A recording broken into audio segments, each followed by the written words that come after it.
Propositioned by the Billionaire Moose, Howell's Romance. Written by Langlais. Narrated by Logan Mcallister. Cover art by Yokleh Designs. Copyright August 2017. Produced in Canada. Published by Langlais. All rights reserved. Propositioned by the Billionaire Moose is a work of fiction, and the characters, events, and dialogue found within the story are of the author's imagination and are not to be construed as real. Any resemblance to actual events or persons, either living or deceased, is completely coincidental. If you think you might be a shape-shifting moose, please consider seeing a mental health professional.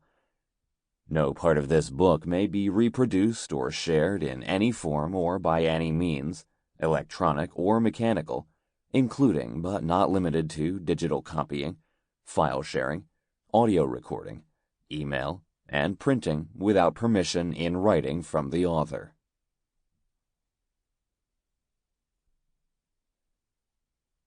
Introduction. Get married or you're out of the will. Blackmail, pure and simple, but Bryce doesn't have much of a choice if he wants to remain grandfather's heir. With the old man on his deathbed, the clock is ticking, so he'd better get cracking because a supposed cousin has just shown up, looking for a pint of the maple syrup business. I'll gore him with my rack first. Lucky for Bryce, he sniffs out the perfect woman and makes her a deal. What he doesn't expect is to lose his heart in the process.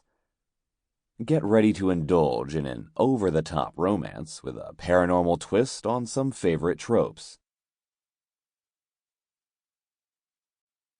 Chapter 1.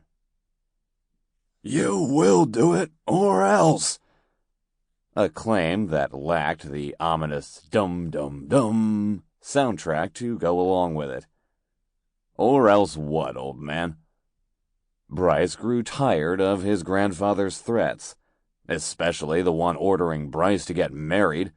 Marriage was for pussies who got tricked into grounding their dicks for life. Don't test me, boy.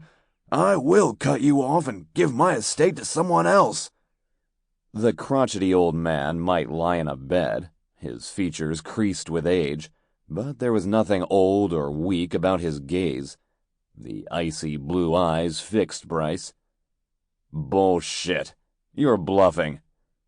The only grandson of the billionaire, Bryce always knew he'd inherit, especially after his mother passed. The threat to cut him off was hollow. Grandfather would leave his legacy to his only living male heir.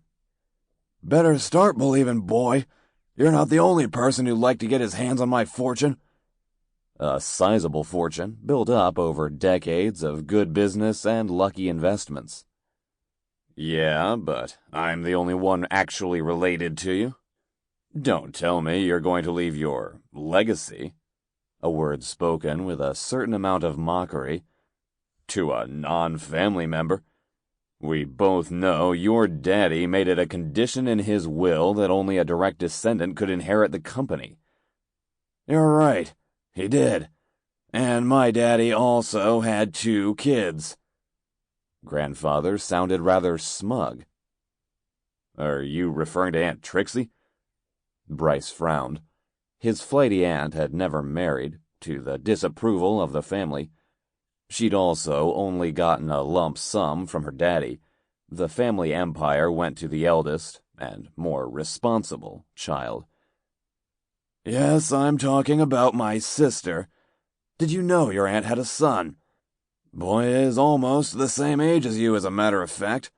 Also just as arrogant. The snide comment stiffened Bryce's back. Since when did she have a kid? And what does it matter if she did? You can't tell me you'd rather leave the company to an unknown nephew than your own grandson. The old man adopted a coy expression. A man in my position, facing his mortality, has got to make some decisions. Sample complete. Ready to continue?